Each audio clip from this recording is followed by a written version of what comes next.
Hi, welcome to my channel. My name is Cheryl and I use they, them pronouns, and I have been referred to lately as the queer mystic who's autistic, an autistic coach, wife, partner, writer, poet, some whatever cats say when they're mad at you and they're looking at you like this. I've been called all of those things this week. What we're talking about today is some reasons why autistic entrepreneurs have invested hundreds, thousands, maybe tens of thousands, maybe $100,000 worth of credit card and consumer debt leveraged to pay for coaches that offered some promises that seemed like they were exactly what you needed and then turned out to be marketing. We're talking about that today because I want to say something before we get any further. It's not your fault. It's not your fault if they had carefully crafted psychology-based marketing designed to reveal any perceived gap within you and a solution. That's literally what marketing is, right? It's like identify a problem, identify the solution, and then sell it to people. Where the disconnect comes for you and for me, this has happened to me too. Real talk, recently remortgaged my house to absorb the consumer debt that I had incurred before I understood this, in a way to give me back some financial autonomy, to cut up those credit cards, to help with my impulse control, and to remember that not everybody who is bubbly, warm, smiley, charismatic is a person of integrity. Not everybody who has a reason to help you with overthinking, to help you with organization, to help you with boundaries, to help you with any number of things that you may have purchased a course for, being successful in your business, getting okay with visibility and being seen. Not everybody in those spaces even considers that autistic people have traits that mirror those perceived problems, and we can't change them. So if you are autistic or you think you might be, hi, you're safe here. All paths towards self-awareness are welcome. There's no gatekeeping here. I don't require you to have a doctor's certificate that says you're autistic. I don't require you to have a diagnosis to work with me. None of those things. Everyone is on their own journey. And what I want for you is to be so accepting of yourself and so trusting that you know whether or not something is something you can work on, and whether no matter what you've done for 20, 30, 40, 50, 60 years, you haven't outgrown that. No matter how many self-help books you've read, no matter how much cognitive behavioral therapy you've done, no matter how many mindset hacks, how much energetic work, all the stinking thinking stuff, any boundaries course that you've taken, money management course that you've taken, you believe people are who they present themselves to be until proven otherwise. That's not a flaw. That's acceptance. That's a beautiful thing. That's not a flaw. And it goes countercultural to the way the coaching industry has thus far been wired. But I'm here to tell you, there is a shift coming. There's a shift taking place. There are more people who are like bristling against this thing that worked really well, like every other pyramid style marketing thing, where the people at the top make a lot of money and everybody else does okay for a while. But then as it goes further and further down, everyone's selling the same kind of thing and giving the same kind of results. And then the people who don't look, think, behave, and experience life the same way as the people teaching things don't actually find those things effective. That's not your fault. You didn't create capitalism, you didn't create ableism, but you do live in a world, in a society that is still run on those frameworks. So, what can we do about it? I would love for you to, if you've got a phone handy, I would like you to look up common autistic traits, and have a look and see which ones are the ones that are things that you experience, okay? And while you're doing that, I'd also invite you to just let go of any shame, animosity, and judgment you have towards yourself and others while you're looking at this process. So I'm going to name a few autistic traits, and they may or may not be on the list that you looked up, and that's okay. So one of the things I want to talk about is literalism, because you literally think that when they say, if you take this program, you will go from having impulse control problems to standing in your power and making radically aligned decisions to support the kind of life that you want. Yeah? We've heard stuff like that. If you invest in this business program, I will show you how to build a life and business that reflects your values and attracts dream clients in the kind of people that you want to work for and with ease, right? So that sounds pretty good. What is their definition of ease? Who is their ideal client? Are they even aware that autistic people are in their audience? Probably not. So, the way that the marketing is structured is like, here's a catchy title, here's a catchy tagline, here's why I think you should work with me, here's what people have said about working with me. But they never disclose if any of those people are neurodivergent or autistic. They use neurodivergent as a catch-all term when what they really mean is a specific kind of ADHD, or they don't take responsibility for their misleading marketing. Again, that's not your fault. Shiny object syndrome. So dopamine, impulse control. You see something and you buy it. If you're looking around your house and you have a lot of impulse Amazon buys, or if every time you leave your house to go do something, you come back with snacks and a little trinket and like a book or like something. If you are a collector of things, experiences, and like gadgets or whatever, if you've had a shopping problem, if you have say yes to a lot of things to go with the flow because you don't want to disappoint anybody, that all those different traits and characteristics that you have, they all come into play when you're purchasing stuff that you see online. Marketing is designed to make you think you need the thing they're selling. Your job instead is to know yourself so well that you can learn the difference between something that is an autistic trait that will fluctuate with its intensity in your lifetime and something that is a behavior that you can actually change. And while I don't think that autistic people can only learn from autistic informed people, I do think that whenever we're spending more than $100, we need to make sure that the person we're learning from is properly trained and equipped to help us.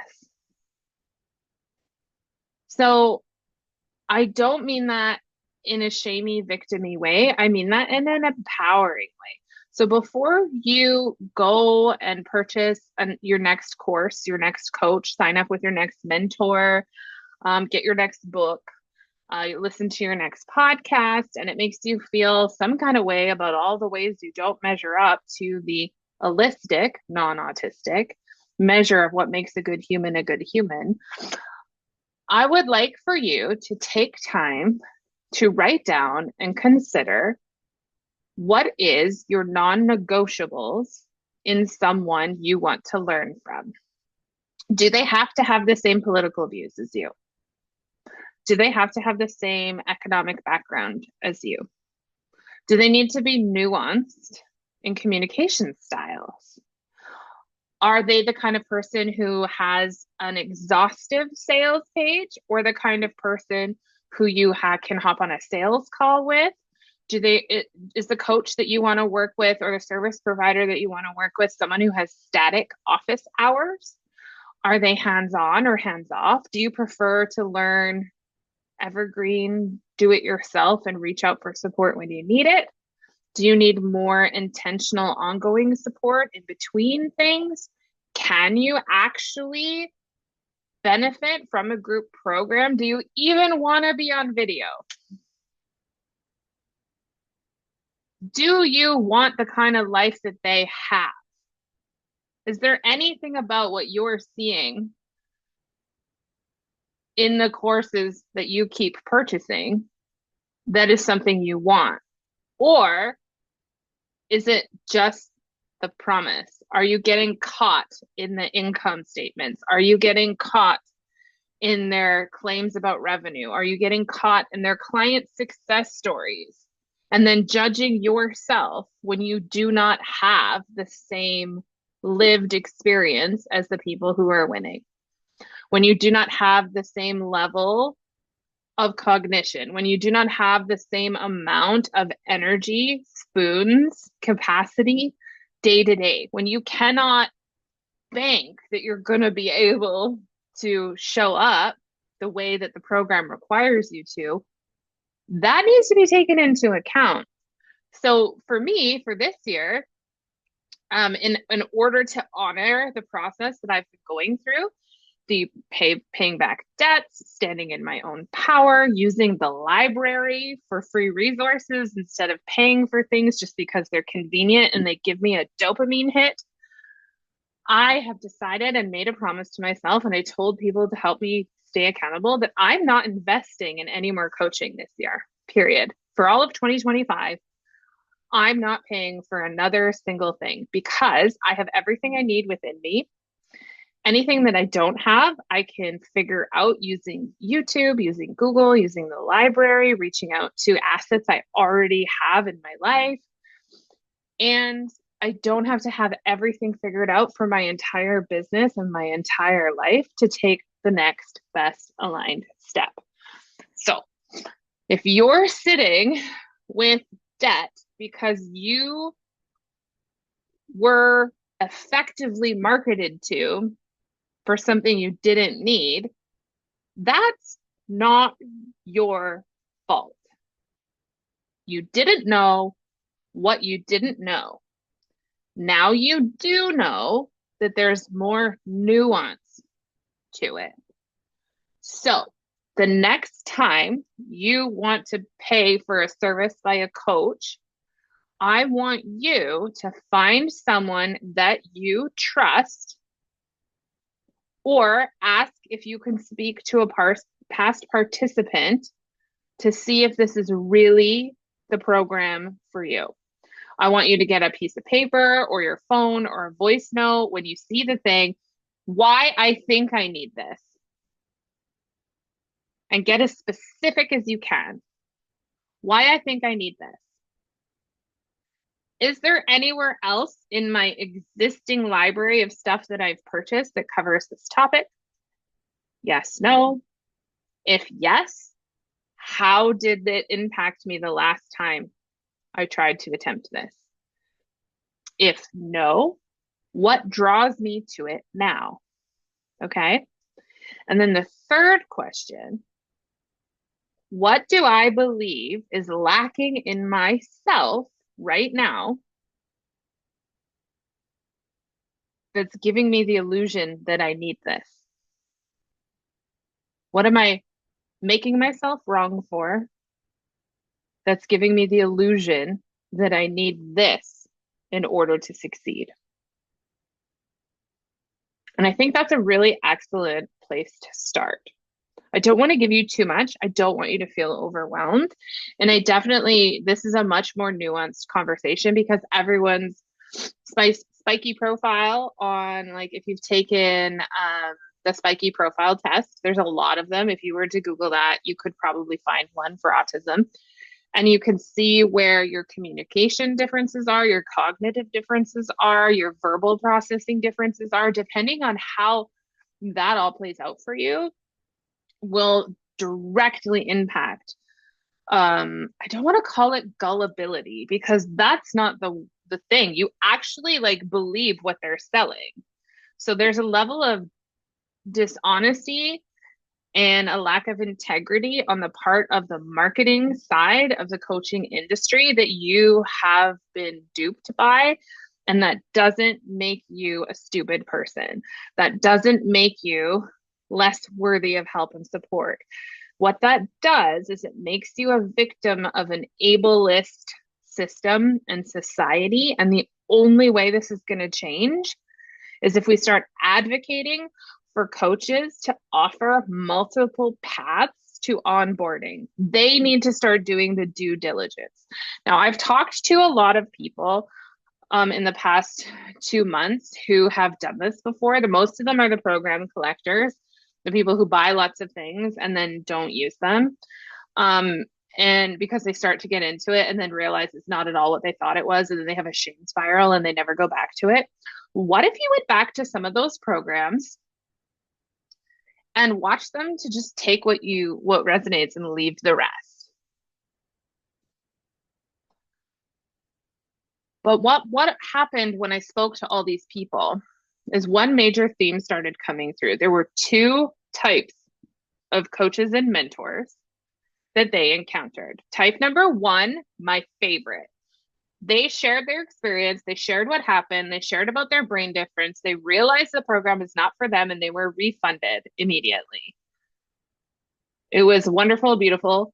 However, those coaches didn't change any of their marketing, and that's a problem. And then coach number two, this has happened to me before, where I ask for the resources that I need in order to actually be able to use the program effectively. And they say, I don't do that. If you are asking for a plain text resource and the coach that you paid multiple thousands of dollars for says they don't do that, ask for a refund or a credit for something else.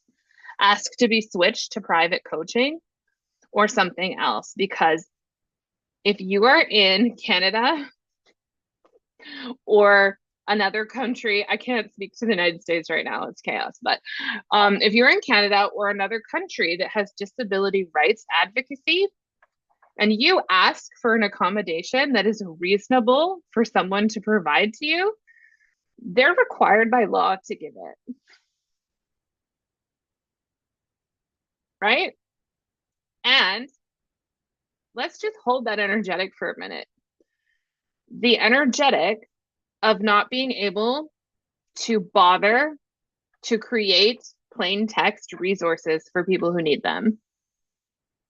That tells me all I need to know about the integrity of that individual. And you have no business being in the space of someone who claims to be trauma informed, claims to be accessible, and can't even do the bare minimum requirements to make their content accessible to more people. These are the people who would rather say, I'm not for everybody, and that's okay, than take responsibility for the way their lack of integrity is harming other people in the industry. And none of that is your fault. None of that is your fault. So, Cheryl, what can I do to prevent this from happening again? Well, one, you can take some self-awareness about your money spending habits and delete all of the saved credit card information from your browsers, from your phone, from your digital wallets, and make sure that you have to use your pathological demand avoidance to your benefit. So what does that mean? My credit cards are up on a shelf that I can't reach inside of a cute little treasure box filled with receipts because I use it for bookkeeping and stuff. And I would have to get up from wherever I am and walk across the room and get a ladder and go up on the shelf and then open the thing and then grab the card and then go back and then do it and then put it all back. And it's just not worth the effort for the dopamine hit, you know? So I put that autistic trait to work, right? If there's a lot of steps to something, I'm less likely to do it. So I use that in my favor.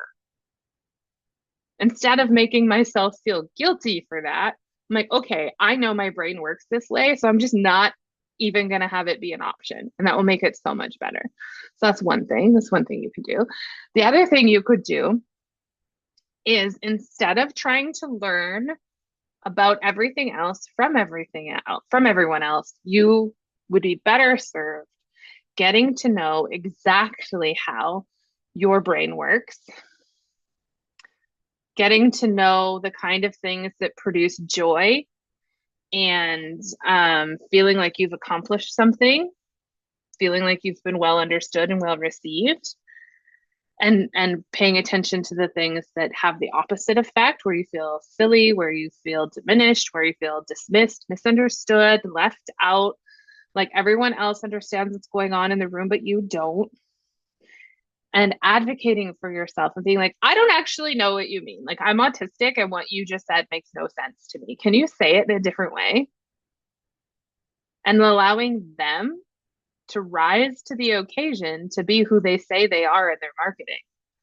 Because if they say they're trauma informed and they're not willing to do the bare minimum to be accessible to you, they're actually dishonest in their marketing. And even though it's an expensive lesson, that happened to me last year, even though it's an expensive lesson, at the end of the day, money is kind of made up. And there will always be more, and there will always be less, and it will always be moving. And you're allowed to know a little more each time and do better as you go on. Because the point of life is not at all where we get caught up on, right? So I'm so glad you're here. I would love to hear more about your experience. You can either comment below. I just ask that you don't trauma dump or throw shade at specific coaches, because again, we don't actually know what's going on in their heads and in their intentions. We only know how it impacts us. And so I want to focus on being as empowering as possible for you to work with your neurotype so that you can see when something might just be stroking your ego, giving you dopamine, or hitting your own insecurities. Okay. Bye for now. I'll see you in the next video.